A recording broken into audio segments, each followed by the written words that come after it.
নমস্কার, আমি জ্যোতিষ সম্রাট শ্রী অর্ণব কুমার। আজকের যে বিষয়টি নিয়ে আলোচনা সেটি চিনি, অর্থাৎ কিনা জীবনকে খারাপ করতে চাইলে, জীবনে রোগের প্রবেশ করাতে চাইলে তার সহজ উপায় হলো চিনি খাওয়া। তাছাড়া যাদের জন্ম পত্রিকায় চন্দ্র, বৃহস্পতি, শনি, রাহু পজিশন খুব খারাপ অবস্থায় আছে, তাদের তো চিনি খেলে আরও সমস্যা এবং আরও রোগ জীবাণু তাদের দেহে দ্রুত প্রবেশ করবে।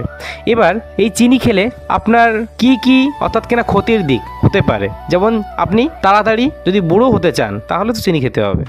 হার্টের সমস্যা করতে চাইলে চিনি খেতে হবে। আপনি তাড়াতাড়ি মোটা হতে চাইলে চিনি খেতে হবে।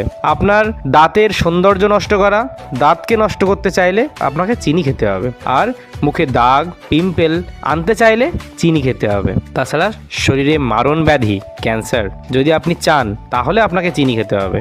আর যাদের সন্তানের সমস্যা, মিসক্যারেজ করাতে চাইছেন, তাদেরকেও চিনি খেতে হবে। সেই কারণে এই চিনিকে বর্জন করুন, চিনিকে খাবেন না। কারণ চিনির মধ্যে আখের রসটাকে পরিষ্কার করতে, সুন্দর সাদা রং আনতে sulphur dioxide, phosphoric acid, calcium হাইড্রোক্সাইডের প্রয়োগ করতে হয়, যার কারণে সেটি সাদা সুন্দর রূপ নেয়। তাই এইটাকে চেষ্টা করবেন, তার পরিবর্তে চিনির পরিবর্তে আপনি মধু খান, গুড় খান, খেজুর খান, যাতে কিনা তার সেই মিষ্টত্ব আপনি এখান থেকে পেতে পারেন। তাই অবশ্যই আপনারা জীবনচক্রকে সুন্দরভাবে চালনা করতে গেলে চিনিটাকে বর্জন করবেন। নমস্কার।